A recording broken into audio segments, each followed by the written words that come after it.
Mister Vishwanath, పారిపోయిన ఖైదీ ఉరిశిక్ష గురి కాబడిన సూర్యం భార్య. అయినా సార్, కస్టడీలో నుంచి తప్పించుకుంటున్న ఆ సూర్యాన్ని నేనే పట్టుకున్నాను. భర్త దాచిన బంగారాన్ని తీసుకోవడానికి తప్పించుకున్న పద్మ ప్రయత్నించవచ్చు. ఆ ప్రయత్నంలో ఉండగా ఆమెను మీరు బంధించగలిగితే ఖైదీతో పాటు బంగారం కూడా ప్రభుత్వ పరం చేయొచ్చు. కన్న తల్లికి బంగారం మీద కంటే బిడ్డ మీదే మమకారం ఎక్కువగా ఉంటుంది. అందుకే ఆమె తన బిడ్డతో సహా పారిపోవాలని చూసింది. So what? మీరు అనుమతిస్తే ఈ బిడ్డ నా అధీనంలో ఉంచుకుంటాను. ఆమెకు తన బిడ్డ మీద ఉన్న మమకారాన్ని ఎరగా వాడి ఆమె చేతికి మళ్ళీ బేడీలు వేస్తాను. Good, go ahead. Yes sir. Lalitha, Lalitha, Lalitha. ఏమిటండి ఆ టవల్లో ఏమిటి? దేవుడు నీకు ఇచ్చిన వరం ఉందో. అయ్యో బాబు, ఎంత అందంగా ఉన్నాడో చూడు బాను. ఎంత ముద్దొస్తున్నాడో చూడు. వీడి కళ్ళల్లో నీలమణులున్నాయి, చంపల్లో కెంపులున్నాయి. బావా, మహారాజ్ బిడ్డలా ఉన్నాడు. కాదు, ఒక ఖైదీ బిడ్డ. హాస్పిటల్లో ఒక ఆడ ఖైదీ ఈ బిడ్డను వదిలి పారిపోయింది. నేను అనుకుంటూనే ఉన్నా, వీడి ముఖం చూడగానే నష్టజాతకుడని.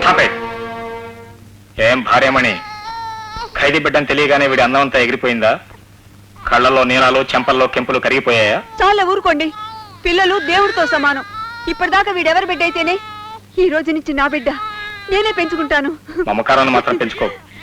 వాడి తల్లి కనిపించగానే తిరిగి ఇచ్చేయాల్సి ఉంటుంది. కనిపించదులేండి. ముక్కోటి దేవతలారా, వీడి తల్లిని ఈయన కనిపించకుండా చేయండి.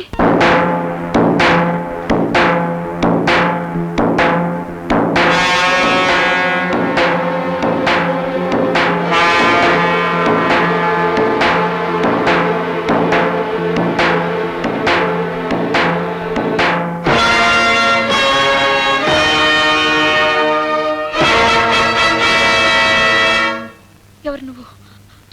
ఉరి తీసే తలారిని. భయపడకమ్మా, నేను జీతం డబ్బుల కోసం జైల్లో ఖైదీలను ఉరిదీసే తలారోణ్ణే కాని మనుషుల ప్రాణాలతో ఆడుకునే రాక్షసుణ్ణి కాదమ్మా. నీ కథ తెలిసినాణ్ణి, నీ యత తెలిసినాణ్ణి. చెయ్యని నేరానికి ఉరికమ్మ ఎక్కబోతున్న నీ పెనిమిటి సంగతి పూర్తిగా తెలిసినాణ్ణమ్మా.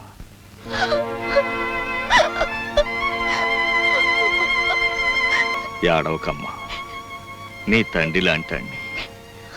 నేను నీలాగే నా అన్నోళ్ళందరినీ పోగొట్టుకున్నోళ్ళమ్మా. అవునమ్మా, ఏ నిర్దోషి మెడకు ఉరితాడు బిగించానో తెలియదు గాని ఆ పాపానికి నా ఒక్కగానొక్క కొడుకు బలైపోయాడమ్మా, బలైపోయాడు. ఇప్పులాంటి నా కొడుకును పొట్టన పెట్టుకుని నా కడుపులో చిచ్చు పెట్టింది వాడేనమ్మా, వాడే.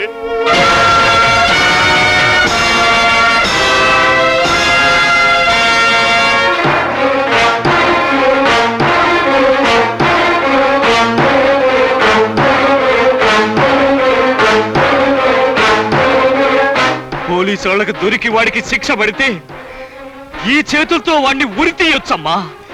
కానీ వాడు దొరకట్లేదు.